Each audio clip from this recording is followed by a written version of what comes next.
여러분 중에 어떤 사람이 다른 사람과 다툼이 있을 때 성도들에게 해결해 달라고 하지 않고 왜 그것을 세상 법정에 고소하려고 합니까? 여러분은 성도들이 세상을 심판한다는 사실을 알지 못하십니까? 여러분들은 세상을 심판해야 할 사람들인데 사소한 문제도 여러분이 직접 심판할 능력이 없단 말입니까? 우리가 천사들을 심판한다는 사실을 알지 못하십니까? 하물며 이 세상의 사소한 일들이야 어떻겠습니까? 그런데 이런 일상적인 문제로 다툼이 일어날 때 여러분은 왜 교회에서 멸시하는 세상 사람들을 재판관으로 앉히는 것입니까? 나는 여러분을 부끄럽게 하려고 이 말을 하는 것입니다. 아니, 여러분 중에는 신자들 간의 문제를 해결해 줄 만큼 지혜로운 사람이 한 사람도 없단 말입니까? 여러분은 지금 신자가 다른 신자를 고소하는 것도 부족해서 하나님을 믿지 않는 사람 앞에서 재판을 받게 해야겠단 말입니까? 이렇게 여러분 사이에서 서로 고소하는 일이 발생했다는 사실은 이미 여러분이 패배했음을 의미합니다. 이렇게 되느니 차라리 악한 일을 당하는 편이 낫지 않겠습니까? 아니면 속임을 당하는 쪽이 낫지 않겠습니까? 여러분 스스로가 불의를 행하고 속이고 있습니다. 그것도 성도들끼리 말입니다. 여러분은 불의한 자들이 하나님 나라를 기업으로 상속받지 못한다는 사실을 알지 못하십니까? 속지 마십시오. 음행하는 사람이나 우상 숭배하는 사람이나 간음하는 사람이나 남자로서 몸을 파는 사람이나 동성연애를 하는 사람이나 도적질하는 사람이나 탐욕이 가득한 사람이나 술에 젖어 사는 사람이나 모함하는 사람이나 약탈하는 자들은 하나님의 나라를 기업으로 상속받지 못할 것입니다. 여러분 중에 여기에 속한 사람들이 있었습니다. 그러나 여러분은 우리 주 예수 그리스도의 이름과 우리 하나님의 성령으로 씻음을 받고 거룩해졌으며 의롭다함을 받았습니다. 내게는 무엇이든지 할 수 있는 자유가 있다. 이것은 여러분이 내세우는 표어입니다. 맞습니다. 하지만 모든 것이 다 유익한 것은 아닙니다. 내게는 무엇이든지 할 수 있는 자유가 있다고는 하지만 나는 어떤 것에 의해서도 제재를 받지 않을 것입니다. 음식은 배를 채우기 위해 있고 배는 음식을 먹기 위해 있다. 이것도 여러분이 내세우는 표어입니다. 그러나 하나님께서는 언젠가 이 모든 것들을 필요 없게 만드실 것입니다. 우리 몸은 음행을 위해 있는 것이 아니라 주님을 위해 있으며 주님은 우리 몸을 위해 계십니다. 하나님께서 주님을 살리셨으니 그분의 능력으로 장차 우리도 살리실 것입니다. 여러분의 몸이 그리스도의 지체인 것을 알지 못하십니까? 그렇다면 내가 그리스도의 지체를 떼어 내 창녀와 한 몸으로 만들 수 있겠습니까? 그럴 수 없습니다. 창녀와 결합하는 사람은 창녀와 한 몸이 된다는 것을 알지 못하십니까? 성경에 두 사람이 한 몸이 될 것이다 라고 기록되어 있습니다. 하지만 주님과 연합하는 사람은 주님과 영적으로 하나가 됩니다. 음행을 멀리하십시오. 사람이 짓는 모든 죄들은 몸 밖에서 일어나는 것이지만 음행하는 사람은 자신의 몸의 죄를 짓는 것입니다. 여러분의 몸은 하나님께 받은 것이며 여러분 안에 거하시는 성령의 성전이라는 사실을 알지 못하십니까? 여러분은 여러분 자신의 것이 아닙니다. 여러분은 하나님께서 값을 치르고 산 몸입니다. 그러므로 여러분의 몸으로 하나님께 영광을 돌리십시오. 이제 여러분이 내게 보낸 편지에 사람이 결혼하지 않는 편이 더 낫다고 한 내용에 대해 말씀드리겠습니다. 음행이 성행하고 있으므로 남자마다 자기 아내를 두고 여자도 자기 남편을 두십시오. 남편은 아내에게 혼인의 의무를 다하고 아내도 남편에게 그렇게 하십시오. 아내가 자기 몸에 대한 권한을 행사하는 것이 아니라 남편이 하며 남편도 자기 몸에 대해 권한을 행사하는 것이 아니라 아내가 합니다. 남편과 아내는 서로 합의하여 기도에 전념하기 위해 얼마 동안 떨어져 있는 경우를 제외하고는 서로 떨어져 있지 마십시오. 잠시 떨어져 있는 경우라도 사탄이 여러분의 약함을 틈타 시험할지 모르니 그 후에는 다시 합치십시오. 이것은 내가 충고로 드리는 말씀이지 명령이 아닙니다. 나는 모든 사람이 나처럼 지내기를 바랍니다. 하지만 각 사람마다 하나님께 받은 은사가 달라서 어떤 사람은 이러하고 또 다른 사람은 저러합니다. 결혼하지 않은 사람들과 과부들에게 말합니다. 여러분들도 나처럼 결혼하지 않고 지내는 것이 여러분에게 좋습니다. 그러나 자신을 절제할 수 없거든 결혼하십시오. 욕정에 불타는 것보다 결혼하는 편이 낫습니다. 이제 이미 결혼한 사람들에게 명령합니다. 이것은 나의 명령이 아니라 주님의 명령입니다. 아내는 남편과 헤어지지 마십시오. 남편과 헤어지는 일이 있게 된다면 결혼하지 말고 그대로 혼자 지내든지 아니면 전 남편과 다시 합쳐야 합니다. 남편 역시 아내를 버려서는 안 됩니다. 그 외의 사람들에게 말합니다. 이것은 주님의 말씀이 아니라 내 생각입니다.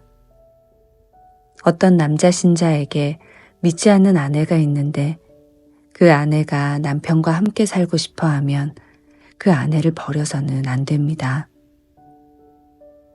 어떤 여자 신자에게 믿지 않는 남편이 있는데 그 남편이 아내와 함께 살고 싶어 하면 그 남편을 버려서는 안 됩니다. 그것은 믿지 않는 남편이 아내를 통해 거룩해지고 믿지 않는 아내가 남편을 통해 거룩해지기 때문입니다. 그렇지 못하다면 여러분의 자녀도 깨끗하지 못할 것입니다. 하지만 여러분이 보시다시피 여러분의 자녀는 거룩합니다. 그렇지만 만일 믿지 않는 남편이 헤어지려 하면 그렇게 하도록 하십시오. 믿는 남자나 여자나 그런 상황에서는 상대방에게 얽매일 필요가 없습니다. 하나님께서는 우리를 평화롭게 살게 하려고 부르셨습니다. 아내된 사람이여, 그대가 남편을 구원할지 어떻게 알겠습니까? 남편 된 사람이여, 그대가 아내를 구원할지 어떻게 알겠습니까? 각 사람은 주님께서 각 사람에게 나누어 주신 대로 그리고 하나님께서 부르신 위치를 그대로 유지하며 살아가십시오. 이것은 내가 모든 교회에 세워준 원칙입니다.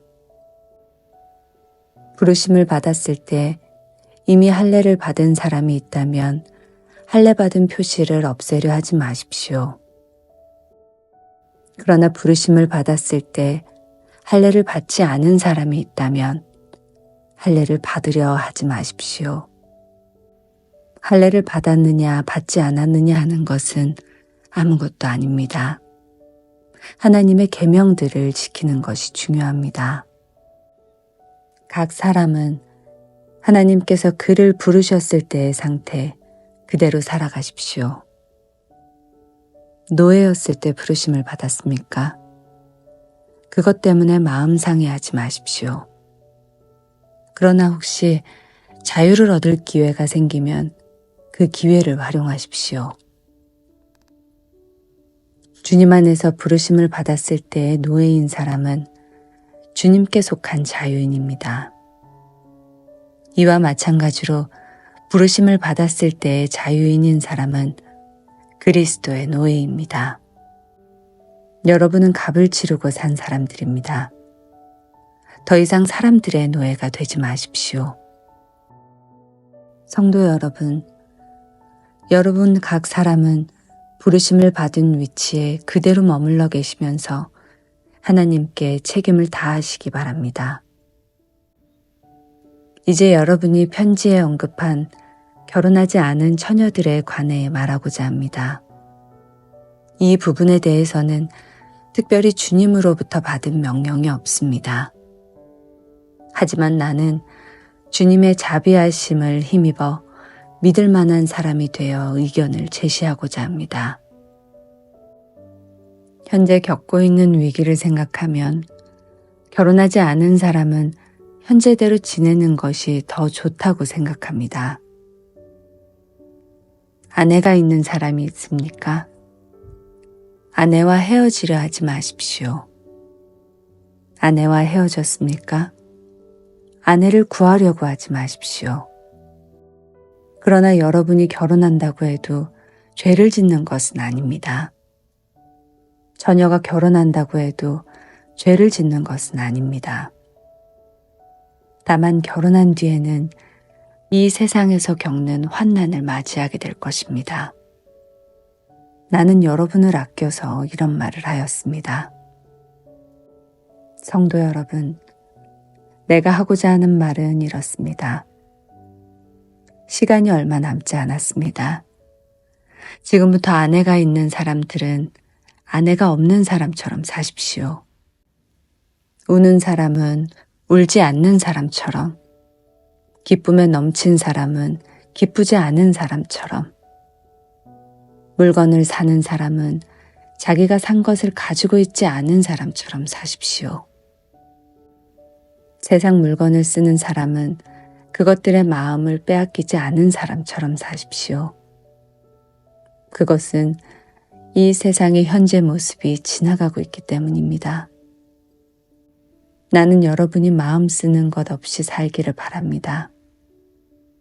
결혼하지 않은 남자는 어떻게 하면 주님을 기쁘시게 할까 하고 주님의 일에 마음을 씁니다. 그러나 결혼한 남자는 어떻게 하면 아내를 기쁘게 해줄까 하며 세상 일에 마음을 쓰게 됩니다. 결혼한 남자의 마음은 이렇게 나뉘어집니다. 결혼하지 않은 여자나 처녀는 자기의 몸이나 영혼을 주님께 거룩하게 드리기 위해 주님의 일에 마음을 쓰지만 결혼한 여자는 어떻게 하면 남편을 기쁘게 할 수 있을까 생각하며 세상 일에 마음을 씁니다. 여러분 자신의 유익을 위해서 내가 이런 말을 하는 것이지 여러분을 속박하려고 그러는 것이 아닙니다. 나는 여러분이 나뉘지 않은 마음으로 자신을 주님께 드려 바르게 생활하기를 바랄 뿐입니다. 어떤 남자에게 약혼한 여자가 있는데 자기가 그 여자에게 적절하지 못하게 행동하고 있다는 생각이 들고 더욱이 약혼녀가 혼기를 지날 만큼 나이가 들게 되어 여자와 결혼해야 할 것 같다고 판단된다면 원하는 대로 행하십시오. 죄 짓는 것이 아닙니다. 두 사람은 결혼하는 것이 좋습니다. 그러나 자기 마음에 결혼하지 않기로 굳게 결심을 하고 또 반드시 결혼을 해야 되는 것도 아니고 자신이 욕정을 억제할 능력이 있어서 약혼한 처녀와 결혼하지 않기로 결심을 했다면 그것도 잘하는 것입니다. 그러므로 자기가 약혼한 처녀와 결혼을 하는 것도 잘하는 것이지만 결혼하지 않는 것은 더 잘하는 것입니다. 여자는 남편이 살아있는 동안에는 남편에게 매인 몸입니다. 그러나 남편이 죽으면 자기가 원하는 사람과 자유롭게 결혼할 수 있습니다. 단, 남편 될 사람은 반드시 주님을 믿는 사람이어야 합니다. 이것은 내 판단입니다만 그런 여자는 재혼하지 않고 혼자 지내는 것이 더 행복할 것 같습니다. 나에게도 하나님의 성령이 있다고 생각합니다. 이제 우상에게 제물로 바친 음식을 먹는 문제에 대해 말씀드리겠습니다. 여러분이 우리는 다 지식이 있다고 주장하는 것을 우리는 알고 있습니다. 그러나 지식은 교만하게 하고 사랑은 덕을 세운다는 사실입니다. 어떤 사람이 자기가 무엇인가 안다고 생각하면 그 사람은 마땅히 알아야 할 것을 아직은 모르고 있는 사람입니다. 그러나 그 사람이 하나님을 사랑하면 하나님께서도 그 사람을 알아주십니다. 이제 우상에게 제물로 바친 음식을 먹는 문제에 대해 이야기해 봅시다. 우리는 세상에서 우상이란 아무것도 아니며 하나님은 오직 한 분뿐이라는 사실을 알고 있습니다. 하늘에나 땅에나 신이라고 불리는 존재가 많이 있고 사실 많은 신이 있으며 많은 주가 있지만 우리에게는 아버지가 되시는 하나님 한 분만 계십니다. 만물이 그분에게서 나왔고 우리는 그분을 위해 살고 있습니다. 또 주 예수 그리스도도 한 분만 계십니다. 만물이 그분 때문에 창조되었고 우리도 그분 때문에 살고 있습니다. 그런데 누구나 이러한 진리를 아는 것은 아닙니다. 사람들 중에는 아직도 우상을 숭배하는 습관이 남아 있어서 우상에게 바친 음식을 먹을 때 그것이 우상에 바친 음식이라고 생각하며 먹는 사람들이 있습니다. 그 사람들의 양심은 약해졌고 더럽혀졌습니다. 그러나 우리를 하나님께 가까이 나아가게 하는 것은 음식이 아닙니다. 음식을 먹지 않는다고 해서 손해되는 것은 아니며 음식을 먹는다고 해서 더 이루어지는 것도 아닙니다. 그렇지만 여러분에게 있는 자유를 행사할 때 그것이 믿음이 약한 성도들에게 걸림돌이 되지 않도록 주의하십시오. 지식이 있다는 여러분이 우상의 신전에서 음식을 먹고 있는 것을 믿음이 약한 성도가 본다면 그가 용기를 얻어 그 사람처럼 우상의 제물로 바친 음식을 먹지 않겠습니까? 이렇게 되면 믿음이 약한 성도는 여러분의 지식 때문에 망하게 되는 것입니다. 그리스도께서는 바로 그 성도를 위해 죽으셨습니다. 이런 식으로 여러분의 동료 성도들에게 죄를 짓고 그들의 약한 양심에 상처를 준다면 여러분은 그리스도께 죄를 짓는 것입니다. 그러므로 내가 먹는 음식 때문에 내 동료 성도들이 걸려 넘어지게 되면 그 사람이 걸려 넘어지지 않도록 하기 위해 나는 평생 고기를 먹지 않을 것입니다.